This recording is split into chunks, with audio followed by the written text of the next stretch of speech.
Good afternoon, everybody. Thank you for coming. My name is Rupert Reid. I'm the Director of Research at Policy Exchange. We've got a fascinating lineup today to discuss what we can learn from the great thinkers and leaders of the past about the problems of today. At Policy Exchange, we're grouping our research into 4 key themes of prosperity, patriotism, people and place. By addressing those issues and looking at the challenges of today, we can start to work through a policy agenda for the future. So, enough from me. Just to introduce our panel, we have Ferdinand Mount on the end there, formerly of the Policy Unit, number 10, author, writer, followed by Jessie Norman, MP for Herefordshire, Chloe Smith, MP, Minister for the Constitution, our organiser of today's event, founder, and a man we have to thank for being here altogether.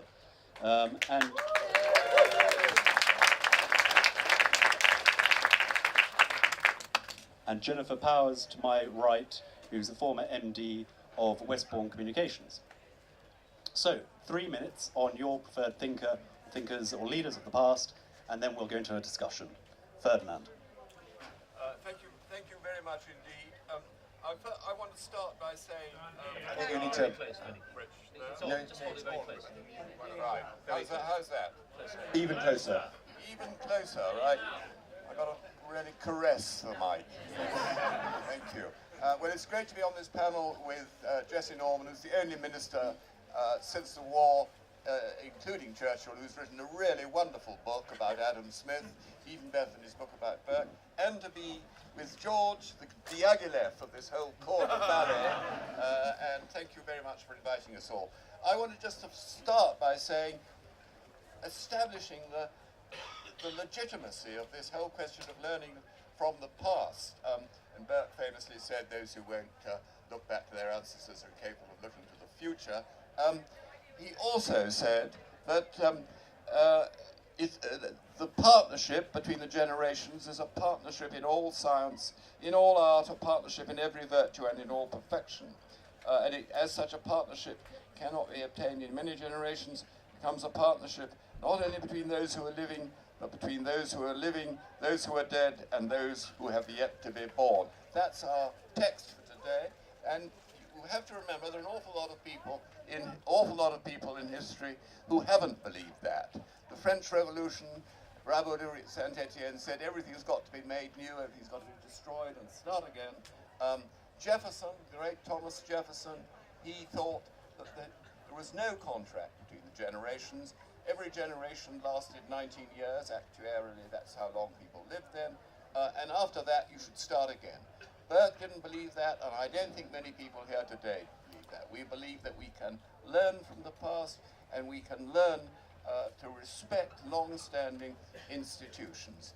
And I'm going to take just one example, because I've only got 3 minutes, and that will be the poll tax, whose ill effects still last to this day with this spavined council tax limping along, and as a result we have no stable local revenue, and as a result Northamptonshire, that prosperous county over there somewhere, is bust, and so are a lot of other counties. Burke would never have countenanced the poll tax.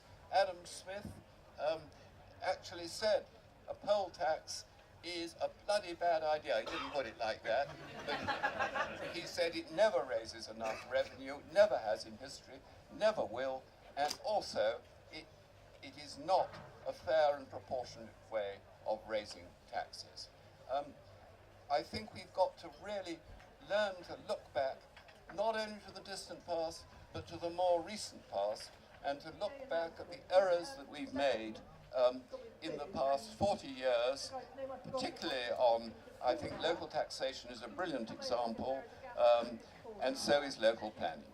And the 1947 Town and Country Planning Act is a perfect example of the law of unintended consequences, which has frozen the landscape and taken the affordable housing out of the reach of any young couple. Again, that would never have happened. Burke would have thought this was a gross interference with the rights of long-established rights of local people and their councils. And so I think we can continue to learn from the past, but we must do so with vigour and discrimination, because we must also learn from the great mistakes of the past, from the failure of all those nostrums like protectionism, trade wars, economic sanctions, you name it. Our heroes pointed out the defects of those mistaken policies long ago. So keep reading, keep learning. Thank you very much.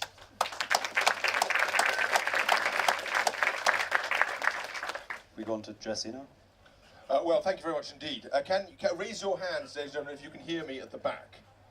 Okay, good. Now raise the other hand just to test how limber you are. Ladies and gentlemen, I want to say a couple of things, just basically riffing on some of the ideas and themes that Ferdy's already introduced. But before I do that, can I just also thank on your behalf George Freeman for the astonishing work that he's done. I think, we'll come to a clap in a second, ladies and gentlemen. Ferdy's described him as the Diaghilev of today's balletic arrangements. I like to think of him in terms of another choreographer of the time, Fokine. And I would say he's done a fucking good job. So let's give him a round of applause, ladies and gentlemen.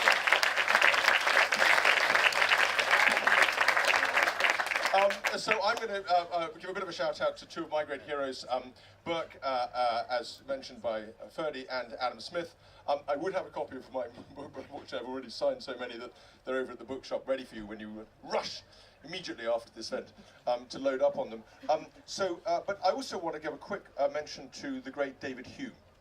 In many words, certainly one of the two greatest philosophers to have written in the English language in history, alongside Hobbes, and Smith's great as it were, tutor and mentor. And Hume had an experience which I think everyone who's ever written a book would love to have had, when he was asked if he would write a 7th volume of his best-selling History of England. His publisher Strahan wrote to him in imploring terms, and Hume replied, "I will not write," he said, "another volume." He said, "I am too old, too fat, too lazy, and too rich." If only we'd been there, ladies and gentlemen. Anyway, so two very quick ideas I want to land. The idea from Burke of a partnership, of society as a partnership between the ages. That's the first idea. Why is that important? It's important because it forces us to think of the inherited arrangements that we have, the trust that we have been given. It's an idea that Disraeli picks up later, as a bequest from previous generations whom it is our duty to preserve, to enhance, and pass on to the next generation. And it is that of that importance, because it is that trust that creates the freedoms, the capacity to live an ordered life of freedom that is distinctive of particularly English and British liberty. That's the first idea I want to land with you, and it's a very important thing, because it's also a correction against individual arrogance, because of course it's the society that has the embedded wisdom in those evolved institutions. One definition of a conservative is it's someone who believes that institutions are wiser than individuals. Another one is that a conservative is someone who doesn't believe they're morally superior to their grandparents, which I, in some ways, prefer. So I'll leave you to reflect on that, ladies and gentlemen. But institutions carrying wisdom through time, conservatives as preserving those institutions and those ideas, and then allowing that freedom to follow. That's the first idea. The second idea is Smith. So Smith, in many ways, a kind of the same mind, in many ways, I would say, to Burke. A man who said of Edmund Burke that he thought on economic subjects exactly as I do, without any communication having passed between us, which I think you'll agree is a handsome tribute. Smith, the key idea there I want you to think of is exchange. And people think of this in terms of the exchange of the wealth of nations, exchange of goods and services. But actually, that's only one part of Smith's wider vision. I want you to think of exchange in three ways. One is goods and services. A second is the exchange of esteem or respect that comes when we acknowledge each other as our moral equals, and we try to earn each other's respect. So Smith says, man desires not merely to be loved, but to be lovely, that is worthy of love. And that's where our social values and norms come from. It's a brilliant, naturalistic, pre-scientific, or in the modern sense, explanation for how social norms and values evolve. And the final idea is the idea of exchange of thoughts, exchange of words, communicative exchange, linguistic exchange, intellectual exchange. And those three things together, that single linking idea of exchange, is what ties Smith's thinking and makes it such a coherent and powerful body of ideas. I'm not going to take that into any particular place now in terms of policy ideas, because there are so many places it could go. But I think if I just say free trade, I've given you a bit of an instinct as to where Smith might have some value. Thank you very much indeed.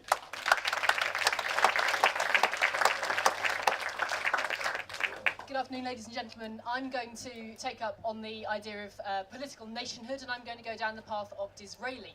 I'm going to start with something that I think will be quite familiar and classic to many of you, but I want to then land a further idea at the end of that. And the starting point for me with Disraeli is that of two-nation conservatism, or rather one-nation conservatism as we would all like to think of it, but of course two nations as he wrote it in the novel Sybil or Two Nations. And you'll be aware of the way he put this. He said he was afraid of a world, a country, a political entity in which there were two nations who had no intercourse and no sympathy with each other, who were as ignorant of each other as if they were dwelling in different zones, who could have been formed by different breeding and fed by different food.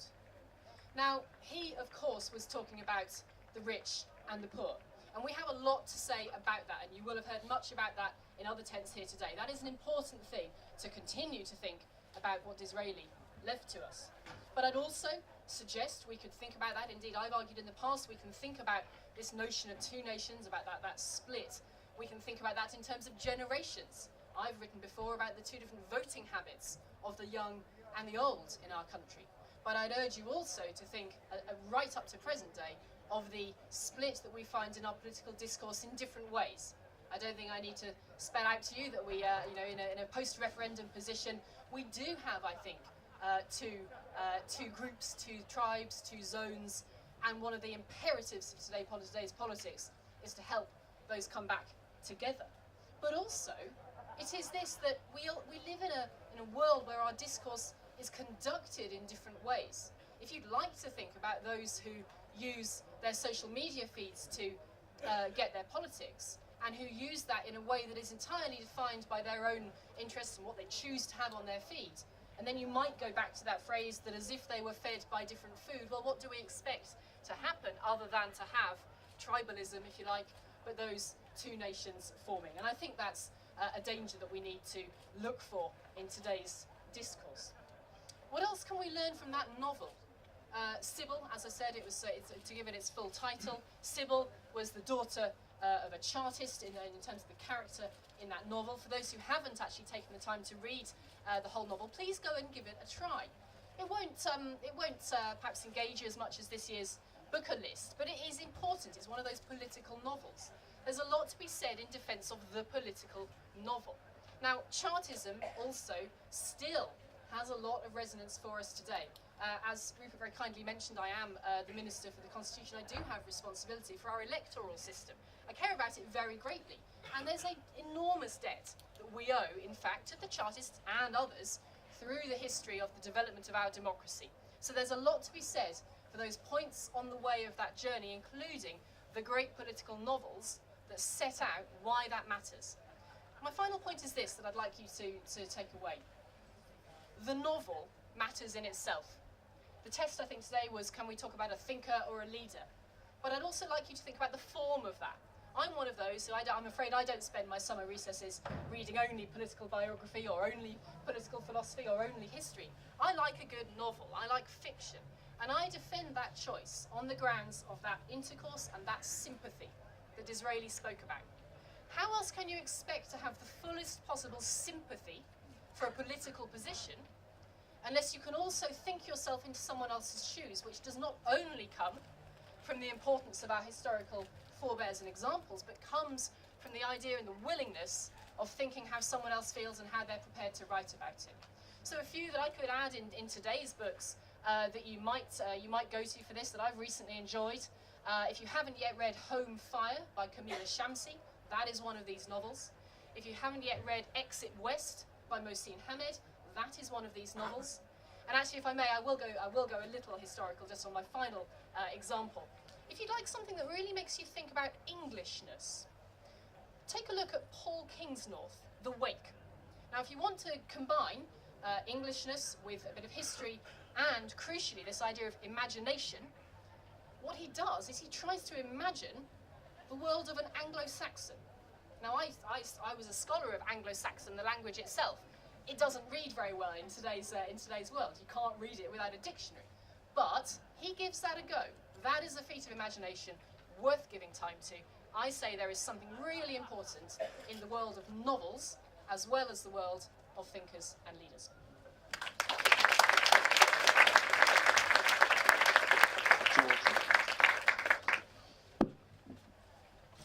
Can I first of all thank you for coming? There have been plenty of times in the last 12 months since I had this mad idea and committed to about £200,000 worth of expenditure, and people said, "Are you crazy? People hate politics. They're not going to come to a political ideas festival." Well, you did come. You've come in numbers. All 8 tents are filled, 200 speakers, 50 sessions, and if we'd had a proper marketing budget, I think you'll agree this program could carry 5,000 people. We could get 10,000 people. And I just want to thank you, because your act of coming, of buying a ticket and saying, "I'll support it," is what's made it possible. Without you, I would be speaking to what I've dreaded through the winter, an empty tent with me with a mic.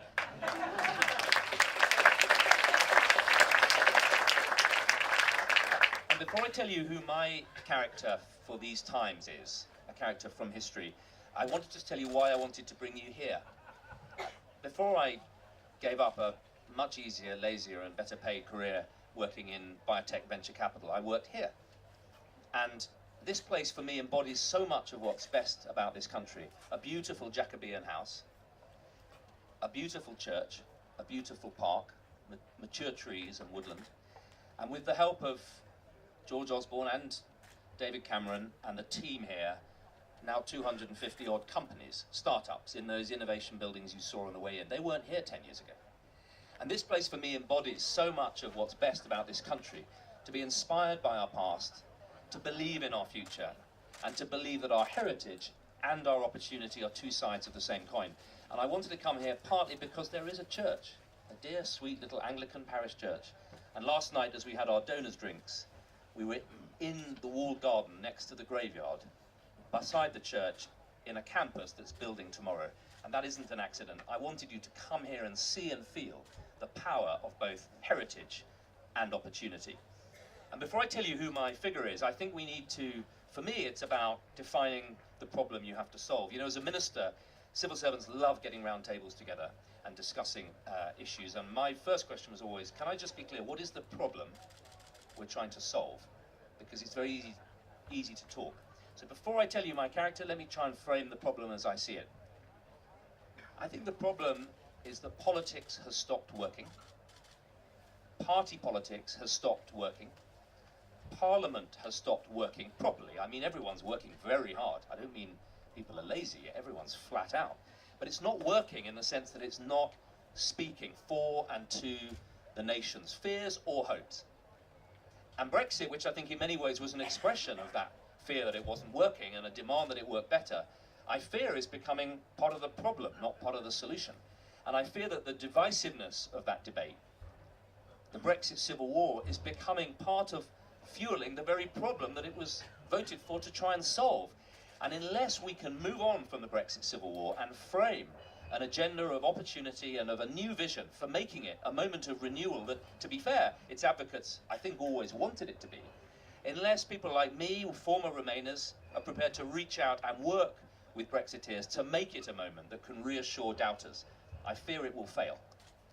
And in its failure, politics will fail, and the problem that it was designed to try and solve will get worse.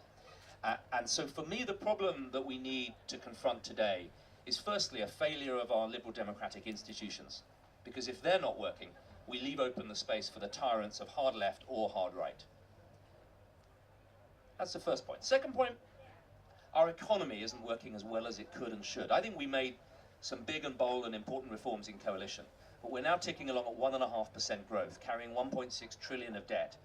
We've only just got rid of 3/4 of the annual deficit after some really tough belt tightening. Ladies and gentlemen, you can cut and cut, but first of all, you've got to grow and grow and grow. And we won't pay off the deficit unless this campus is 10 times bigger. That's how we'll get rid of the deficit. Growth and innovation and productivity and unleashing the spirit of enterprise and technology, which can do for us much more quickly what those next phase of cuts will do. Yes, we need to be careful with public money, but we have to grow. And thirdly, I think there's a generational crisis in our politics. Unless we inspire the generation leaving school, leaving college, going into the workplace, who, let's be frank, have inherited from us, any of us over 45, 50, they've inherited from us a pretty broken deal. They didn't knock up the debt. They didn't oversee a period when we could have reformed public services and haven't, and they're creaking. They didn't put us in the position they're in. We did. And we've got to get them out of it. And I think that generational challenge is huge. And that's why I've set this festival up in a way that's designed for that generation. Festival politics, drop in, drop out, don't join a party, book a soapbox, come and have your say, be part of it. Party politics has got to evolve and reach out and capture that generational spirit. So who's my hero? I feel as though I should probably pick my great-great-great-uncle Gladstone, who would be a natural follow to Disraeli, but I think he was a bit of a weirdo. I mean, and I don't know whether he was a great liberal or a great conservative. I admire the kind of insistence on moral money and his sort of Anglican zealotry about sound finance. He'd swivel in his grave if he saw where the public finances are now. I could give you Frank Field, a true conservative, I think. A man who has brought to the Labour Party an obsession with eradicating poverty properly that I think is in its noblest tradition. Or I could give you Clement Attlee, a quiet man, so quiet that Churchill famously said once, he was at an event one evening, he said it was very strange, a taxi pulled up with nobody in it and Clement Attlee got out. But the point about Clement Attlee was he allowed Churchill to win the war because he mobilised the Labour movement quietly behind the war effort, and he framed a post-war order. He and Beveridge and a generation of conservatives knew that that war sacrifice demanded a new order. I think we're in a time now where the public are demanding a new order, and it'll be framed by those of us with the wit, the courage, the inspiration, the learning from heritage and history, and the belief in tomorrow to frame it. So who is my hero? My man of the times is JFK. For this reason, he came to office at a time when America was in crisis. The civil rights movement was ripping America apart. The old wounds of the Civil War reopened. We faced a massive risk, a confrontation from communism, a serious military risk, and a young generation of Americans utterly bereft of hope that America was still a force for good. But also something else. Before he asked others to follow, he did it. He was a war hero. He was injured in the Second World War. He was also, if you read the later biographies, crippled by a very, very painful osteoarthritic disease, for which he was taking a litre a day of hormones, one of the side effects of which is to drive your libido absolutely out of control. The guy was in agony. The FBI spent most of the time hiding his pills because they wanted him to be a young hero. He was a cripple. And a man who stood and addressed America that frosty morning and called out for American leadership in an age when it needed it, and in the spirit of a new generation, insisted that America must dig deep into its heritage and into the ideals of its founding fathers and inspire a new generation and unleash a new generation and a new generationalism for America. And then he did some very clever things. The moonshot both inspired a generation and, by the way, laid the foundation for 50 years of digital and technological leadership, which has driven the American economy. And my favourite JFK story is of the time he visited the Kennedy Space Center, and the janitor at the end of the corridor saluted and stood as the president arrived, and he said, "Hello, what do you do here?" And she said, "Why, Mr. President, I'm putting a man on the moon." And that's leadership, to inspire people to believe in a common and shared vision. Do you know, politics for me is the other half of faith. You can achieve in politics whatever you want if you believe in it enough and are prepared to do it enough. And in this small way, this big tent is a sign for me that if we believe and if we have a go, people will come with us. So in the spirit of JFK, let's make this a moment for tomorrow.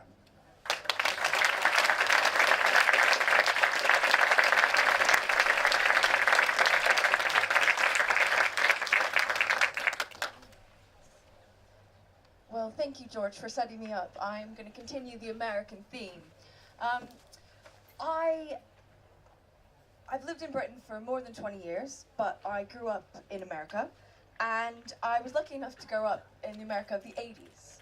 And my first political consciousness was Thatcher coming to meet Reagan in the White House and watching that on the news when I got home from school. And it made a huge impression on me. I mean, America in the 80s was optimistic, successful, confident place.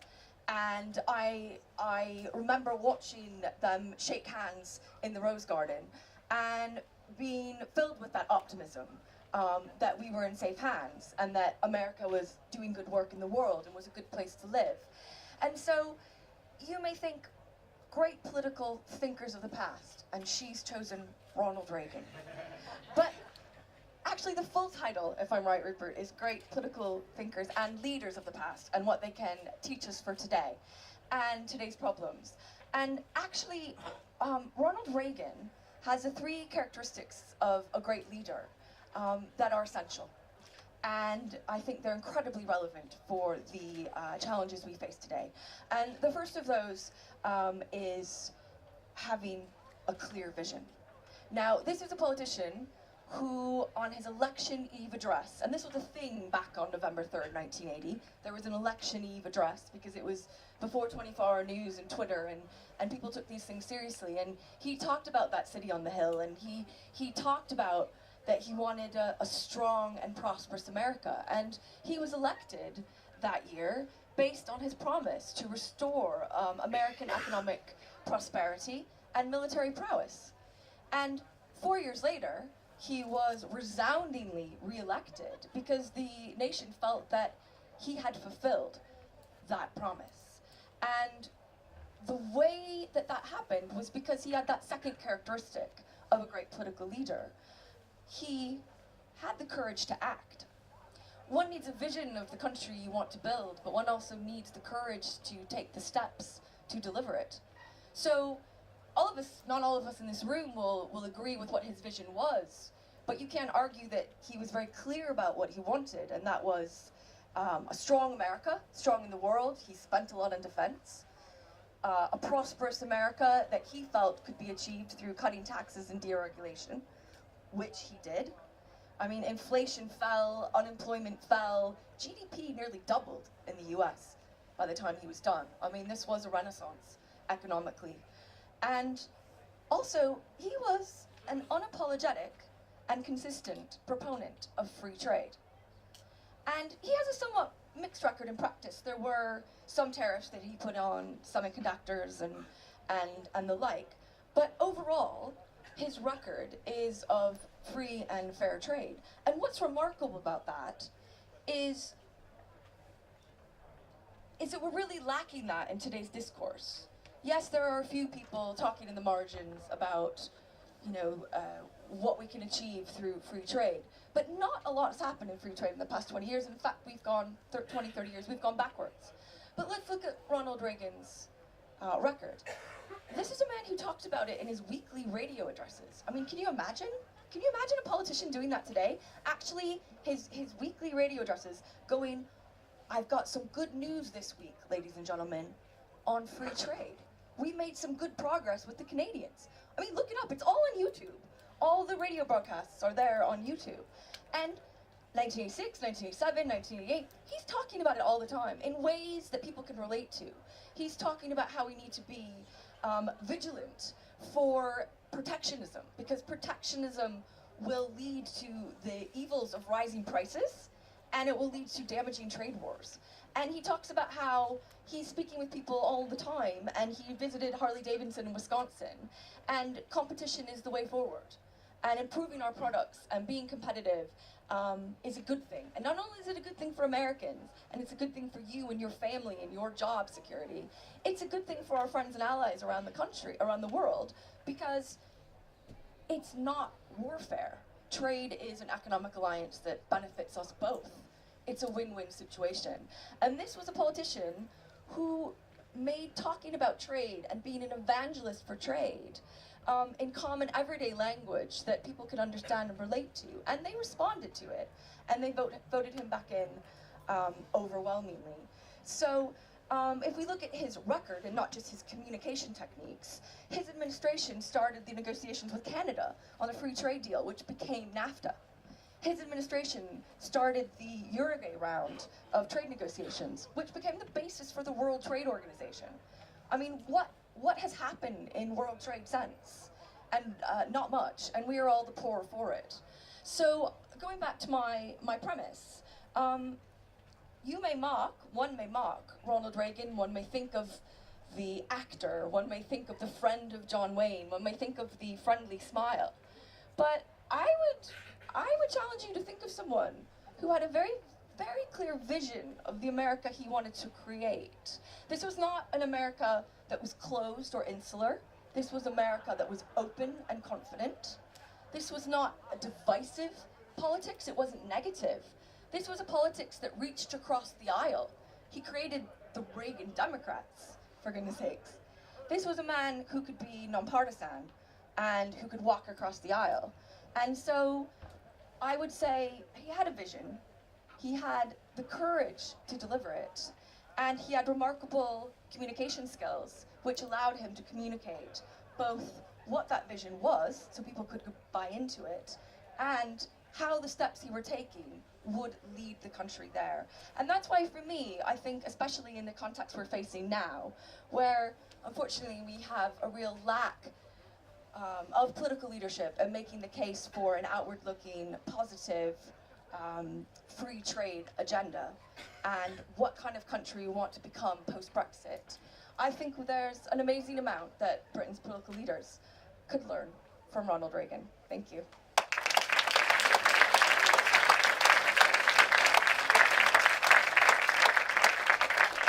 Thank you, Jennifer. Before we go to questions from the audience and a discussion, we've got one of George's other innovations, which is a contribution from the floor in the form of Rousseau, I believe, and have a few words on.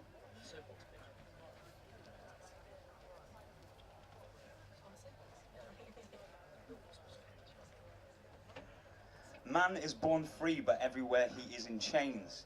So goes Jean-Jacques Rousseau's most famous line from The Social Contract, written in 1762. But besides this, Rousseau seems to be slipping from memory, and given the world we currently find ourselves in, a revisit may be in order. Rousseau's revolutionary thinking evolved from what would become the great Marxist saying, property is theft.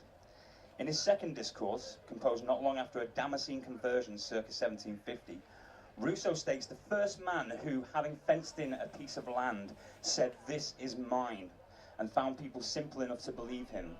That man was the true founder of civil society. But the thrust of The Social Contract, published 8 years after the above line, is better democracy. Rousseau had wholeheartedly embraced the assembly politics of his native Geneva, and his version of democracy sets itself against so-called pragmatic systems of governance, seeking to hand power to the people. Perhaps the treatise's most telling lines are that, as long as several men in assembly regard themselves as a single body, they have only a single will, which is concerned with their common preservation and general well-being. The common good is everywhere clearly apparent, and only good sense is needed to perceive it. This theory has obvious dangers and limitations, including the juxtaposition between liberty and obedience to servitude. It's not reasonable, and this lack of reason marks Rousseau out as a counter-Enlightenment figure, distinct from the wise thinkers of his time, men like Edmund Burke. In my opinion, the fault point for this argument came a decade later, in Burke's speech to the electors of Bristol, when he outlined the role of MP as representative, not delegate, who, somewhat reasonably, owes the people who elected him his judgment, not his conscience. So when did this world abandon reason for madness? I would argue that Rousseau's efforts helped shape reason. We got our Genevan assemblies. Universal suffrage and socialist parties in Europe broadened the base of society. The welfare state, the NHS, the end of imperialism. This was pluralism, to the extent that the first of those policies came from the thinker of a different tribe to those in government. But then there was no such thing as society, according to the great woman of modern politics, who left her ideological opponents' bloody carcasses twitching on the floor. I would leave you with a few questions. Is socialism or Rousseauism finished as a governing force? If so, is this a good thing? If the answer to both questions is yes, what is the reason? Where is the reason in this world? Thank you for listening, and thank you very much to George Freeman.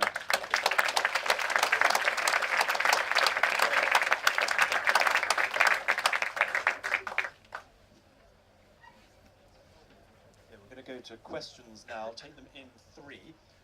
Just before I do, just like the panel to give consideration to which current policy challenges do you think the thinker from the past, your preferred one, preferably, can provide insight into and help analyse and understand it. If you could try and work that into one of your answers, that would be great.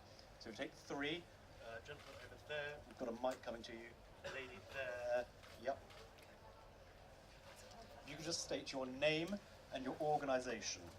There's no question too outrageous. Hi, Alex from Wandsworth Conservatives. Listening to your heroes, Burke, Smith, Reagan, JFK, there are two big issues in society which are still the same 100 years ago, as being landless.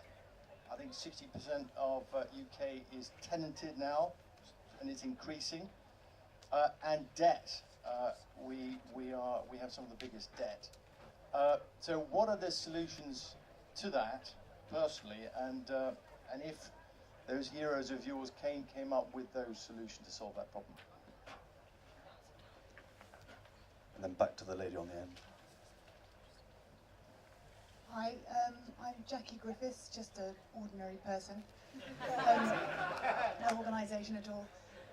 Does the panel think that children should be taught rhetoric or debating in schools to counteract social media one-off lines of hate? Lady up. Hi, I'm Lucy, I'm a journalist.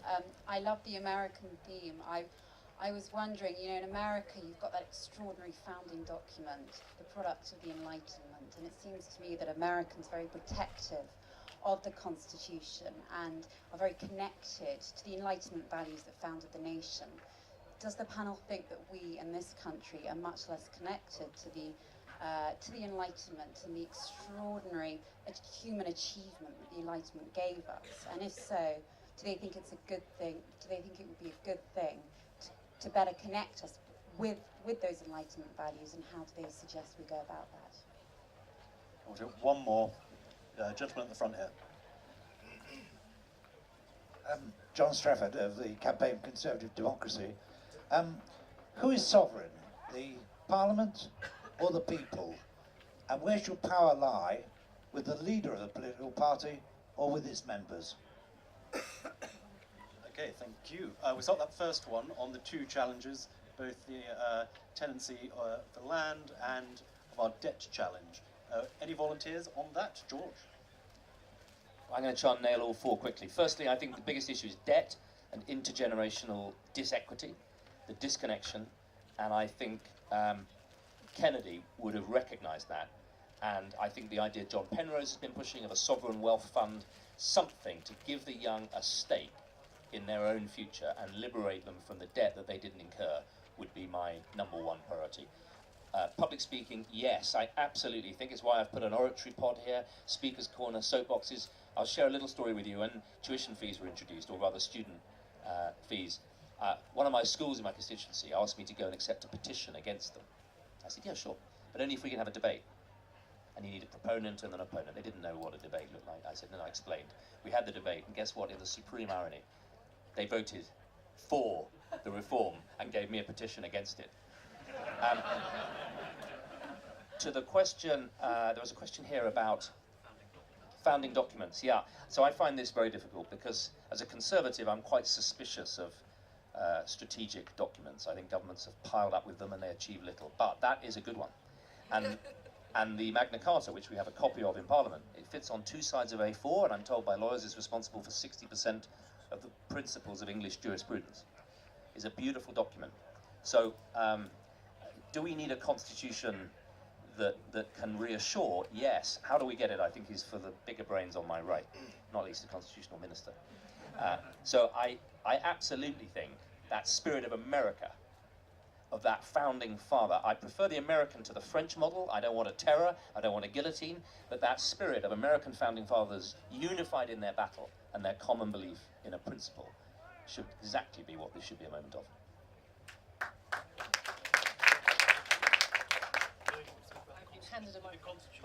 I will. I'd love to take up that point. I shall also actually start with the lady's point about teaching young people a certain set of skills. I would actually say that the skill to do that with is that of critical thinking. Not so much critical speaking, but actually specifically critical thinking. So the set of skills that allows you to see what's in front of you, listen, hear, observe, gather, and formulate your own position.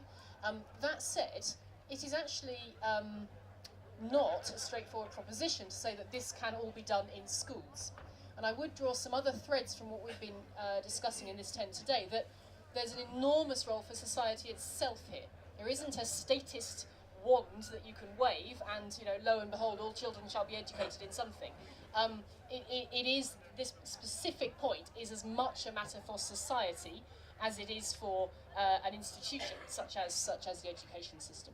So then going on to this question about a constitution, we are not a country with a constitution. We are a country instead with a history and a certain set of points within that continue to evolve. And this really sets up the dichotomy between do you write something down and stop it there, or do you allow for something to continue to evolve? I would argue for the latter, and I think the way I would particularly put that in this day and age is frankly, just imagine how difficult it would be to write that constitution.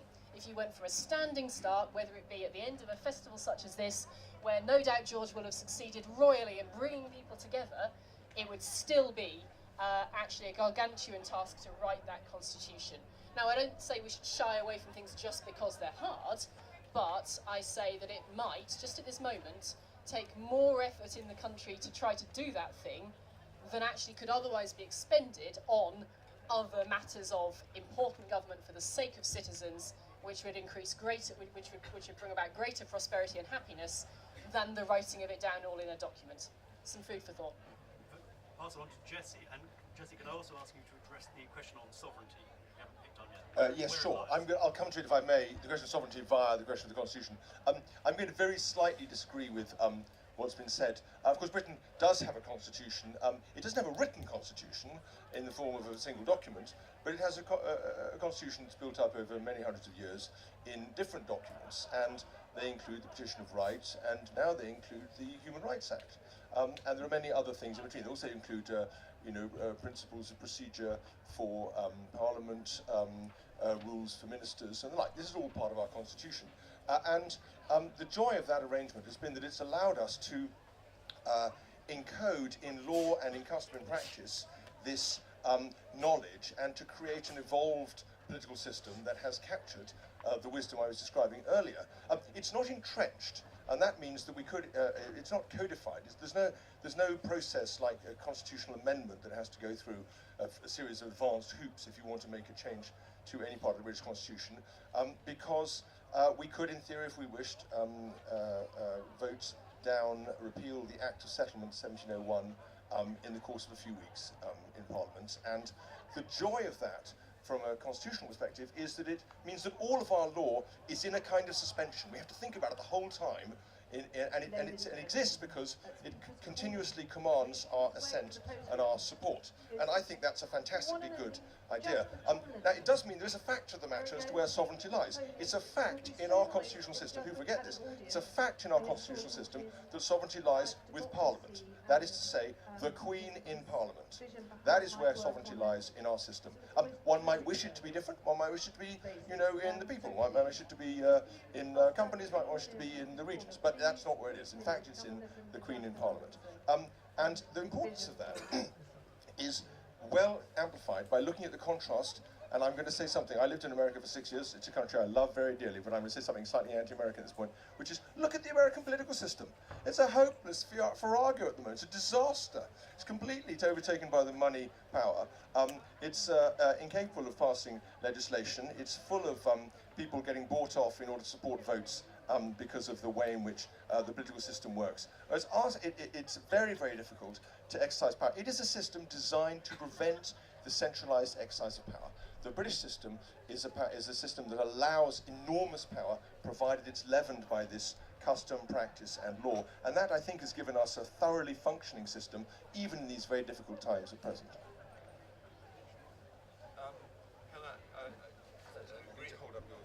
Right. Can I agree wholeheartedly with Jesse on the fact that it's not unwritten, it's just written down in lots of different places. But also, the only thing I'd add is that the extraordinary authority of some of the great founding documents in our tradition, Magna Carta, two-thirds of its provisions continued in some way or other as part of English law well into the 19th century and were only codified in other statute law more recently. They have a huge longevity, this train of documents. So I think the contrast is not quite as great as you made out. The other thing I'd like to say, I was very glad to hear somebody talking about landlessness, land ownership. It's one of the great neglected topics in British politics, neglected on the left as much as on the right. We have some of the most centralized and land ownership of anywhere in the civilized world, and the drift of law since the Second World War has always been to favor the big landowner and concentrations of land ownership. I need only mention to you that glorious exemption from inheritance tax enjoyed by agricultural land. All you have to do is to sit on a tractor and pretend you're a farmer, and you get away from the tax. This freezes the pattern of land ownership. This is a real hobby horse of mine, and I'm very glad to hear it mentioned here. But there's a whole long way to go before we get the kind of spread of land ownership that we bequeathed, is often forgotten, to Ireland. The succession of land reform acts of the late 19th century has meant that so many Irish people have 4 acres of a cow or whatever, small holding land, and this has disappeared from English life. Bring it back. There was one other thing I wanted to say, which is not actually from the questions of the floor. It's just a boast of my one meeting with Ronald Reagan as part of a gang of Tory journalists back in the 1980s, and they were all expecting him to launch into a great cloudy oration about shining city on the hill, and instead he talked about waste management in California for the whole of the lunch, and I thought it was gripping, because he had, far from the idea that he had no grasp of detail. It was one of the first times I'd heard a politician talk in detail and not in blah, and that was one thing that he shared with Margaret Thatcher.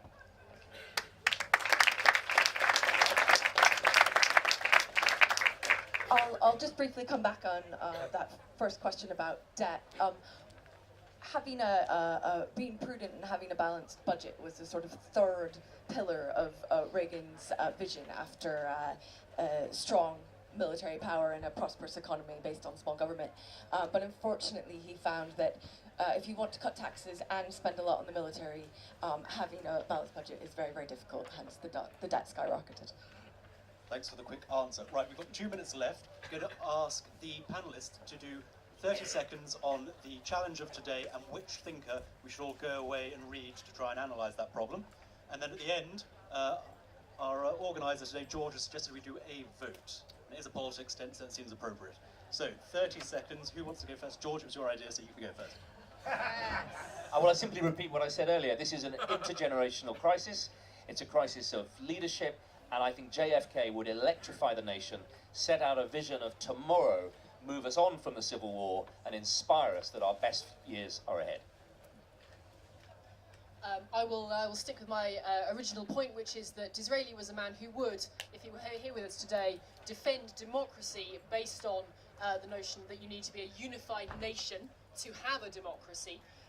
and the policy that this speaks directly towards is, of course, the chat that has already rung around these tents, I'm sure, of how should we run our elections in this day and age. This is absolutely the stuff of now. Well, ladies and gentlemen, I'm going to put it out there for Adam Smith. Let me just give you two examples. For Smith, what matters is not the empty rhetoric of free markets. It is the actual reality of effective competition. In many markets around the UK and in America and around the world, competition is actually falling, and the incumbents companies are becoming stronger relative to new entrants.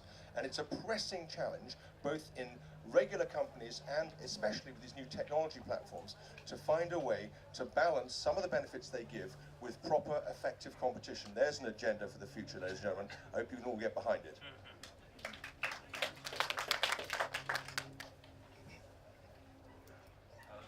Well, I'm going to rat on Edmund Burke